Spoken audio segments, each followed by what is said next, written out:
Hello friends, कैसे हैं? मेरा नाम है प्रिंस और आप सबका स्वागत करता हूँ अपने इस यूट्यूब चैनल फिजिक्स इजी है में।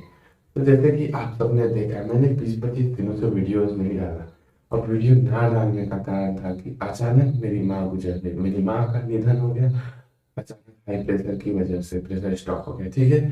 तो इसी कारण मैं वीडियोस नहीं बना पा रहा था। मैं बहुत परेशान था। अब माँ हमारे लिए क्या होती है, हम सब, आप सबसे बेहतर कौन जानता है? सबको ही जानता है कि माँ बहुत ही जरूरी है हमारे लिए। तो जिन्होंने मुझे बचपन से पाला पोसा, मुझे इतना बड़ा किया, वो मुझे अचानक से छोड़ के चली गई, तो दुख तो रहेगा ही। इसी कारण मैं वीडियोस नहीं बना पा रहा था, लेकिन मैं वीडियो बना रहा हूँ आज, क्योंकि मुझे लगता है कि मेरे वीडियो बनाने से और मेरे सक्सेस पाने से मेरी माँ की आत्मा को शांति मिलेगी, उन्हें खुशी होगी। तो इसलिए मैंने सोचा कि मैं फिर से वीडियोस बनाऊं। तो आज हम लोग पढ़ने जा रहे हैं रिफ्लेक्शन ऑफ लाइट। तो रिफ्लेक्शन ऑफ लाइट में सबसे पहले की रिफ्लेक्शन जो चीज है वो क्या है, ठीक है। रिफ्लेक्शन, तो रिफ्लेक्शन का मतलब होता है परावर्तन, किसी चीज का रिफ्लेक्ट होना, मतलब कि वापस उसी डायरेक्शन में मुड़ आना, ठीक है। तो यहाँ पे हम लाइट का, ठीक है। अब लाइट का रिफ्लेक्शन क्या होता है, ये पढ़ने के लिए हमें ये डायग्राम देखना होगा। सबसे पहले आप अच्छी तरह से डायग्राम को समझिए। डायग्राम को समझ लेंगे तो डेफिनेशन आपको नॉर्मली समझ आ जाएगा, ठीक है। तो क्या होता है, ये एक हमारा रिफ्लेक्टिंग सरफेस, ठीक है, मिरर मान ले, प्लेन मिरर मान लेते हैं, ठीक है। एम एम डैश, ठीक है, ये हमारा एक रिफ्लेक्टिंग सरफेस है। और इसके बीच एक इमेजिनरी लाइन हम लोग देते हैं जिसे हम नॉर्मल कहते हैं, नॉर्मल एन से भी डिनोट करते हैं, ठीक है। तो एन से डिनोट करते हैं, लिख देता हूँ। हमारा एक इमेजिनरी परपेंडिकुलर लाइन होता है उस रिफ्लेक्टिंग सरफेस के परपेंडिकुलर में। तो ये हमारा चीज बन जाता है। उसके बाद एक लाइट सोर्स पे हमारा लाइट आता है इस प्लेन मिरर पे, ठीक है, इस प्लेन मिरर के इस रिफ्लेक्टिंग सरफेस पे आता है और टकरा के फिर से अपने ही मीडियम में, फिर से अपने ओरिजिनल मीडियम में बाउंस बैक हो जाता है, रिफ्लेक्ट हो जाता है, ठीक है। तो इस चीज को हम रिफ्लेक्शन कहते हैं लाइट का, ठीक है। रिफ्लेक्शन का मतलब होता है कि आना और फिर से घूम के अपने ही दिशा में चले जाना, अपने ही ओरिजिनल मीडियम में चले जाना, ठीक है। तो हमारा रिफ्लेक्शन ऑफ लाइट में लाइट आती है लाइट सोर्स से और इस रिफ्लेक्टिंग सरफेस पे टकरा के फिर से अपने ओरिजिनल मीडियम में उड़ जाती है, ठीक है। ये जो है प्लेन मिरर, ये हमारा मीडियम को डिवाइड करता है, ठीक है। ये दोनों अलग अलग मीडियम होते हैं। ये लाइट सोर्स जब आती है तो इसका कुछ हिस्सा इस सोर्स में जाता है, लेकिन कुछ हिस्सा अपने ओरिजिनल मीडियम में ही मुड़ जाता है, फिर से अपने ही उस साइड के मीडियम में मुड़ जाता है। इसे ही हम रिफ्लेक्शन ऑफ लाइट कहते हैं, ठीक है। लाइट का रिफ्लेक्शन इसे ही हम कहते हैं। लाइट सोर्स से लाइट आती है और प्लेन मिरर पे टकराकर फिर से अपने ही दिशा में, अपने ही ओरिजिनल मीडियम में बाउंस बैक हो जाती है। इस चीज को हम कहते हैं रिफ्लेक्शन ऑफ लाइट। और अब बात करते हैं इन सब में जितने भी टर्म्स है उसकी। तो जो हमारा लाइट सोर्स से लाइट आती है और इस रिफ्लेक्टिंग सरफेस पे टकराती है, ये लाइट, ये रे जो हमारा है, इसे हम इंसिडेंट रे कहते हैं, ठीक है। और फिर से यहाँ पे टकरा के जो लाइट रे रिटर्न बाउंस बैक हो रही है, रिटर्न हो रही है, उसको हम रिफ्लेक्टेड रे कहते हैं, क्योंकि ये लाइट जो है, रे जो है रिफ्लेक्ट हो गया ये, इसलिए इसका नाम रिफ्लेक्टेड रे। ये इंसिडेंट, ये यहाँ पे आ गई इसलिए इंसिडेंट, ठीक है। इस चीज से याद रखिएगा, रिफ्लेक्ट जो हो जाता है वो रिफ्लेक्टेड रे, जो आ रहा है वो इंसिडेंट है। और बीच में हमारा इमेजिनरी लाइन होता है जिसे हम नॉर्मल कहते हैं, ठीक है। ये तीन मेन टर्म थे। उसके बाद हमारा जो एंगल, और ये जो हमारा इंसिडेंट रे है और रिफ्लेक्टेड रे है, ये नॉर्मल से एंगल बनाते हैं, ठीक है। नॉर्मल से हमारा ये दो एंगल बनाते हैं और ये दोनों एंगल जो है, एंगल आई लिखा होता है और एंगल आर, ये दोनों एक दूसरे के बराबर होते हैं, ठीक है। जैसे कि मैं आपको बताता हूँ, ठीक है, एंगल आई और एंगल आर बराबर। अब एंगल आई और एंगल आर बनते कैसे हैं वो भी समझिए। तो इंसिडेंट रे और नॉर्मल के बीच जो एंगल बनता है वो एंगल ऑफ इंसिडेंस कहते हैं, ठीक है, एंगल ऑफ इंसिडेंट। और नॉर्मल और रिफ्लेक्टेड रे से जो हमारा एंगल बन रहा है उसे एंगल ऑफ रिफ्लेक्शन कहते हैं, ठीक है, एंगल ऑफ रिफ्लेक्शन। तो ये है हमारा दो एंगल जो कि दो बराबर होते हैं, ठीक है। तो इस डायग्राम को आप, मैं पहले जैसे बनाया था उसे ड्रॉ कर लीजिएगा। और अब बात क्या करते हैं हम डेफिनेशन की। कि रिफ्लेक्शन ऑफ लाइट का डेफिनेशन क्या है। उम्मीद करता हूँ आपको कि ये डायग्राम से पूरा कॉन्सेप्ट से समझ आ गया होगा। तो चलिए हम लोग डेफिनेशन देखते हैं। तो देखिए रिफ्लेक्शन ऑफ लाइट का डेफिनेशन आपको यहाँ पे दिखाई दे रहा होगा।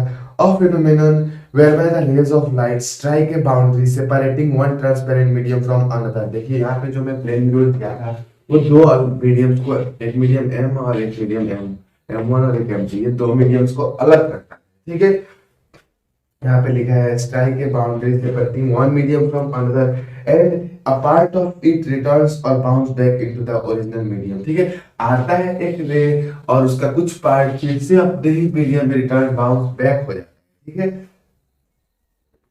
Into the original medium in accordance with some definite law.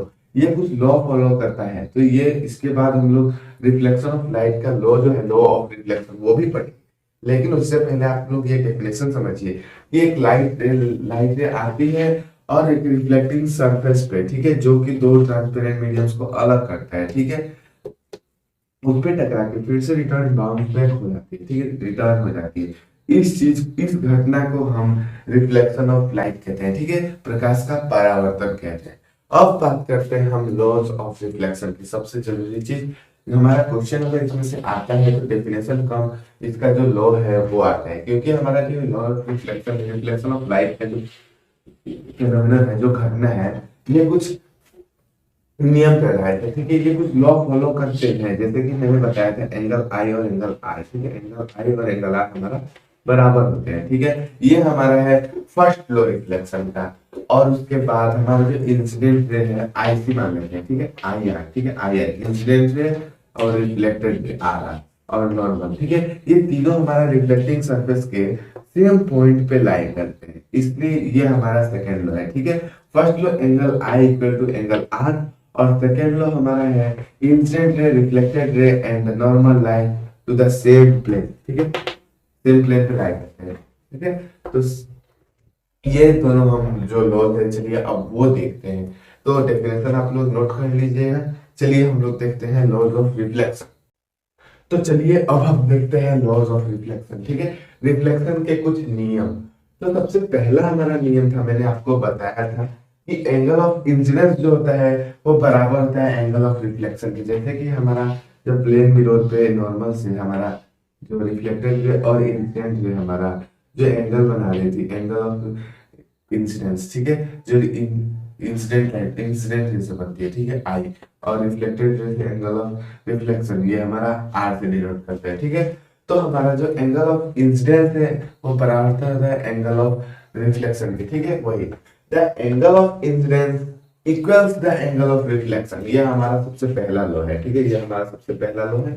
बहुत ही आसान लॉ है कि जो हमारा अगर एंगल ऑफ जो है हमारा रिफ्लेक्टेड जो इंसिडेंट रे और नॉर्मल जो एंगल बनाती है, वही एंगल बराबर, उसी के बराबर का एंगल हमारा बनता है नॉर्मल और रिफ्लेक्टेड रे से।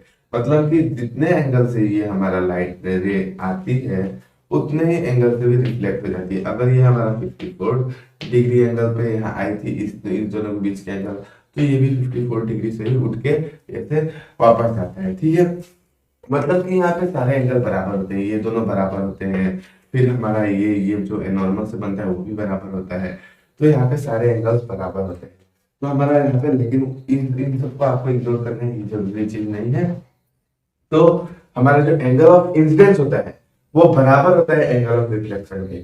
और उसके बाद हमारा सेकंड लॉ है। चलिए सेकंड लॉ बहुत ही जरूरी है, मैंने यहाँ पे कुछ शॉर्ट बॉक्स में लिखते हैं, उसको आप कंप्लीट नोट कीजिएगा। ठीक है, यहाँ पे the I R, I R मतलब incident ray, R R reflected ray and the normal N. ठीक है, तो आप लोग कंप्लीट लिखिएगा the incident ray, reflected ray and the normal to the reflecting interface, मतलब कि जो प्लेन मिरर था, reflecting interface at the point of incidence all lie in the same plane।